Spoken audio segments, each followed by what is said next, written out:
everyone, in this video, I'll explain each part and line of my code that uses 2D array to output a triangle of 1 or an S by S square based on the number of user input.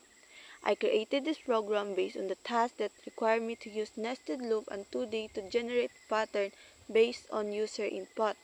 I walked through how I structured the code, handle user input, and use loop to display the correct pattern. So let's get started. This is the first part of the program where it input a scanner class to take the user input. The second defined as the class main that the program runs. The third statement is the main method where the execution starts. This part creates a 2D array that store numbers from user input.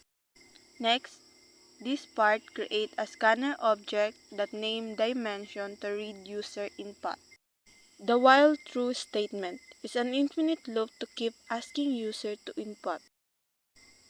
This part where it asks user to enter a number. This part of program evaluates if the user types a termination word out so that the program exits. Here, it tries to convert the input to a number. Here, it evaluates if the number input by user is not between 1 and 10. If not, it asks user again to input a number. This part is a nested loop where it gives the output of a triangle of 1 based on the input number by user. Here is also an evaluation. If the user enter a letter or symbol, it shows an error. And this is the last part of the program, where it closes the scanner. And now, I will be trying to run this code from an online Java compiler named Programming and show its result or output.